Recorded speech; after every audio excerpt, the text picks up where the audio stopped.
വർഷങ്ങൾക്ക് ശേഷം എന്ന വിനീത് ശ്രീനിവാസൻ ചിത്രത്തിൻ്റെ 9 ദിവസത്തെ കേരള കളക്ഷനും വേൾഡ് വൈഡ് കളക്ഷനെ കുറിച്ചൊക്കെ സംസാരിക്കാൻ സമയമായിരിക്കുകയാണ്. അതിലേക്ക് വരാം. അതിൻ്റെ മുന്നേ മൂവി പ്ലസ് മീഡിയ എന്ന് പറയുന്ന നമ്മുടെ ചാനൽ ആദ്യമായിട്ട് കാണുന്നവരാണെങ്കിൽ സബ്സ്ക്രൈബ് ചെയ്യാം. 9-ാം ദിവസം വെള്ളിയാഴ്ചയിലൂടെ ഈ ഒരു ചിത്രം കടന്നു പോകുമ്പോൾ ആവേശം എന്ന ചിത്രത്തിൻ്റെക്കാൾ എത്രയോ താഴെയാണ് ബുക്കിംഗ് കാര്യങ്ങളെല്ലാം ബുക്ക് മൈ ഷോ ആപ്പിൽ വർഷങ്ങൾക്ക് ശേഷം എന്ന ചിത്രത്തിൻ്റേത് ഇപ്പോൾ രേഖപ്പെടുത്തുന്നത്.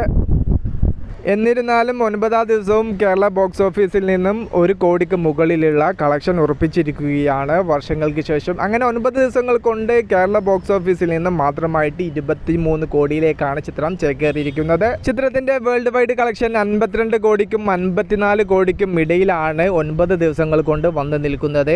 GCC കൺട്രീസിലെ കാലാവസ്ഥ മോശമായില്ലെങ്കിൽ ഇതിനേക്കാൾ മുകളിലുള്ള കളക്ഷൻ നേടാൻ ചിത്രത്തിന് സാധിക്കുമായിരുന്നു. എന്നിരുന്നാലും ഇതൊരു മോശമല്ലാത്തൊരു കളക്ഷൻ തന്നെയാണ്.